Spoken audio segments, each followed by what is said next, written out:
네 부모를 공경하라. 그리하면 네 하나님 여호와가 네게 준 땅에서 네 생명이 길리라. 살인하지 말라. 간음하지 말라. 아멘. 제5계명으로부터 10계명까지는 인간에 관한 명령이라고 했습니다. 그 첫 번째는 네 부모를 공경하라는 명령으로서 인간의 계명이 부모에 관한 것으로 시작된 것은 부모와 자녀와의 관계가 모든 인간관계의 뿌리가 되기 때문입니다. 부모를 공경하라는 말이 언뜻 보기에 공경의 대상이 육신의 부모에게만 해당되는 것으로 볼 수 있지만 실제로는 하나님께서 정하신 모든 권위자들을 포함하고 있다고 볼 수 있습니다. 구약의 예언자들이나 교사들에게 아버지 또는 어머니라는 호칭이 불려지기도 했으며 하나님으로부터 권세를 부여받은 자들에게 부모의 호칭이 불려지기도 했던 것입니다. 창세기 45장 8절에 하나님이 나를 바로에게 아버지로 삼으시고 그 온 집의 주로 삼으시며 애굽 온 땅의 통치자로 삼으셨나이다 라고 말씀하고 있으며 사사기 5장 7절에는 이스라엘에는 마을 사람들이 그쳤으니 나 드보라가 일어나 이스라엘의 어머니가 되기까지 그쳤더라는 말씀이 있습니다. 그러므로 부모를 공경하라는 말씀은 우리로 하여금 하나님께서 자신의 권위를 인정하게 하시기 위하여 하신 일임을 알 수 있습니다. 그렇다면 부모 공경의 기본적인 의미는 무엇일까요?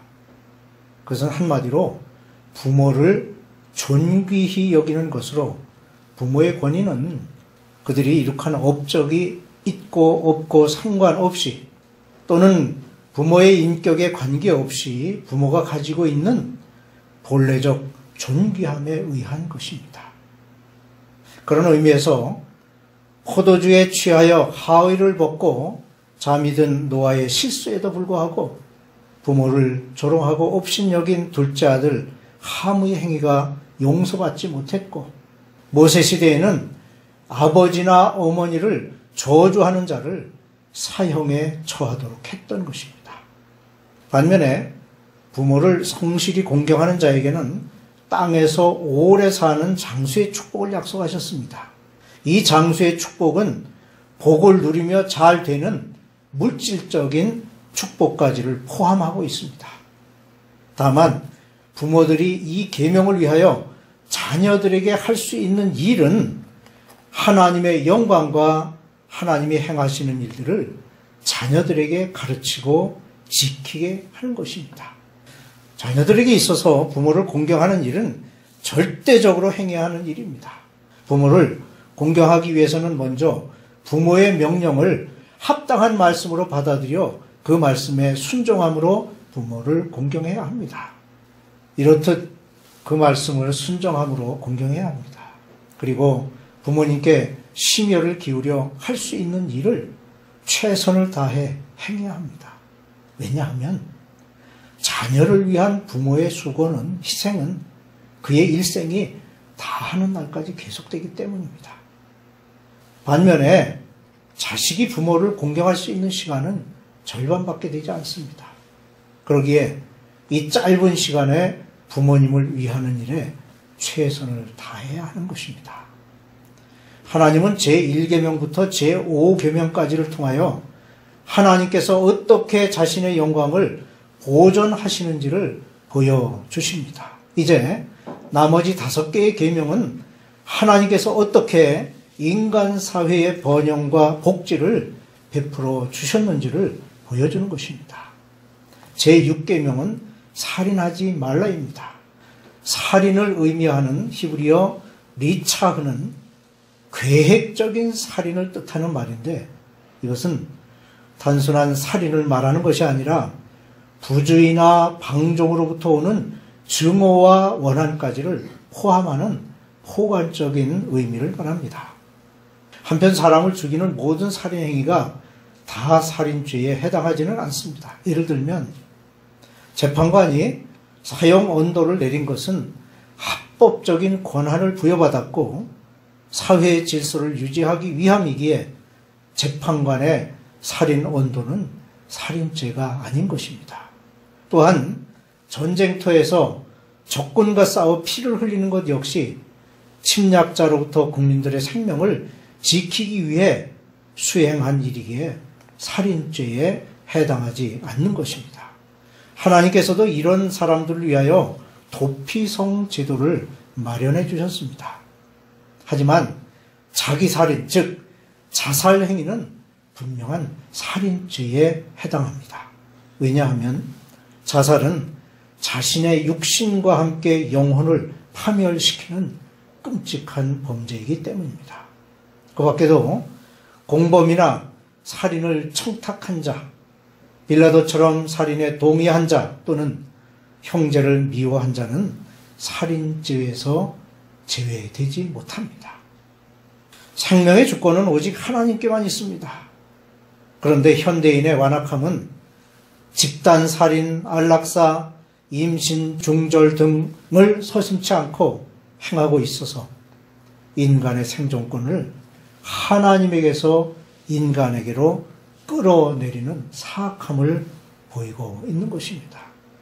살인에는 행위적인 살인이 있고 정신적인 살인 그리고 간접적인 살인이 있습니다. 행위적 살인은 인간의 생명에 관계되는 범죄가 행위로 이루어지는 것을 말합니다. 인류 최초의 살인은 가인이 아벨을 쳐 죽인 사건입니다. 이 사건은 최초의 살인인 동시에 최초에 시도된 계획적인 살인이었습니다. 그런데 그 동기가 분노에 의한 것으로 오늘날 살인사건의 동기가 대부분 분노에 의한 것임을 볼 때 안타깝고 떨리는 마음을 갖지 않을 수 없습니다. 계획적이지는 않지만 우발적으로 또는 부주의로 인한 살인이 있습니다.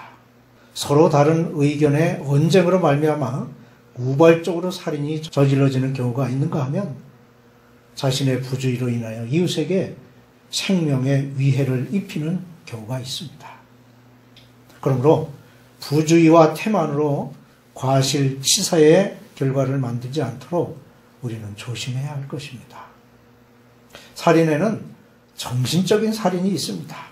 야고보서에는 정신적인 살인의 발전 과정을 표현하고 있습니다.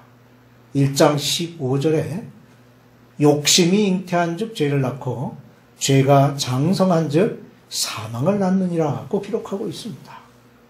또한 4장 17절에는 그러므로 사람이 선을 행할 줄 알고도 행하지 아니하면 죄인이라고 말씀하시는 것을 보면 선에 대한 무관심과 방관은 정신적인 살인이 됨을 알 수 있습니다.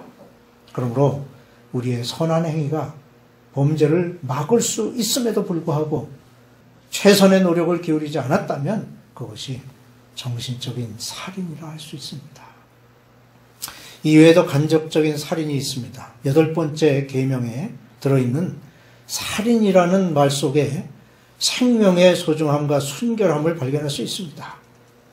생명은 하나님의 은혜의 소산이며 하나님으로부터 주어진 가장 소중한 것입니다. 우리는 그 소중한 것을 잘 간직하도록 힘써야 할 것입니다. 제7계명은 간음하지 말라입니다. 이 계명은 가정을 보호하고자 하시는 하나님의 사랑과 보호하심이 구체적으로 표현된 것입니다. 간음은 한 남자가 다른 사람의 아내와 또는 한 여자가 다른 아내의 남자와 성적 관계를 갖는 것을 말합니다. 이 계명을 어기는 것은 남편이 가장 사랑하는 아내를 강탈당하는 것일 뿐만 아니라 하나님께서 인류의 생육과 행복을 위해서 정해놓으신 결혼과 가정의 신성함을 파괴하는 행위입니다. 그런 이유 때문에 간음죄 역시 사형이라는 엄한 형벌로 다스려졌으며 간음한 남녀 모두가 처벌되었습니다. 한편 이 계명은 우리의 순결을 지키라는 말씀입니다. 이 순결을 지키기 위해서는 우선 마음의 순결을 지켜야 합니다. 주님은 우리 자신 속에 자리 잡고 있는 마음의 순결을 지키라고 말씀하십니다. 마음의 순결을 지키기 위해서는 우리의 눈이 순결한 것을 바라보아야 합니다. 만약 우리의 눈이 세상에 저속한 것을 보게 되면 마음의 순결을 지키기 어려운 유혹을 받게 됩니다.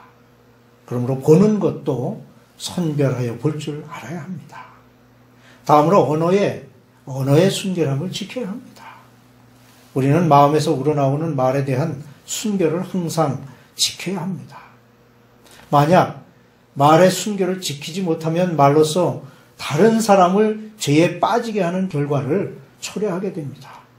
즉, 언어가 순결하지 못할 때 다른 사람을 그리스도에게로 인도해야 할 우리가 오히려 그들로 하여금 죄의 유혹에 빠지게 할 수 있기 때문입니다. 우리가 모든 사람의 본이 되어야 함에도 불구하고 다른 사람이 악을 행하도록 유도한다면 스스로 파멸하게 되는 결과가 만들어질 것입니다. 무엇보다 행동의 순결을 지켜야 합니다. 성경은 우리의 모든 죄가 몸 밖에 있지만 음행의 죄는 몸 안에 있다고 가르치고 있습니다. 몸 밖에 있는 죄는 우리의 눈에 쉽게 발견되고 이성적 판단으로 쉽게 분별할 수 있어서 그 죄에서 우리 자신을 지킬 수가 있습니다. 하지만 몸 안에 있는 음행은 우리의 눈에 보이지 않기 때문에 이것이 죄악이라는 사실을 인식하지 못합니다.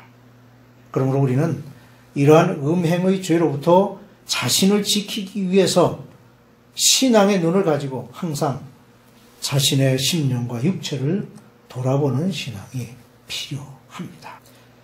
인간의 마음이 완악해지면 완악해질수록 늘어나는 범죄가 성범죄입니다. 그리고 그 정도가 점점 잔혹해져서 온갖 종류의 성범죄와 그 범죄로 인해 가정이 파괴되는 경우가 늘어나고 있습니다. 그런데 이러한 죄악은 단순한 범죄가 아닌 하나님께서 허락하신 결혼의 질서와 가정을 파괴하는 무서운 범죄가 되는 것입니다. 사랑하는 성도 여러분, 부모의 권위는 부모의 인격이나 성공 여부에 따라 좌우되는 것이 아닙니다. 하지만 현대에는 자신을 낳고 길러주신 부모의 사회적 지위가 보잘것없다고 해서 부모를 업신여기거나 부모의 재산을 탐하여 부모를 살해하기까지 하는 용서받을 수 없는 죄까지도 서슴지 않고 행하는 시대가 되었습니다. 그래서 마태복음 24장 12절에 이 시대를 이렇게 표현하고 있습니다. 불법이 성함으로 많은 사람의 사랑이 식어지리라. 그렇습니다. 모든 인간관계에서 이해하고 사랑하는 것은 어느 시대나 우리에게 요구되는 아주 중요한 덕목이요, 하나님께서 우리 인류에게 요구하시는 명령이기도 합니다. 사랑의 마음은 모든 인간관계를 불화와 갈등이 아닌 화평의 관계로 만들어 줄 것입니다.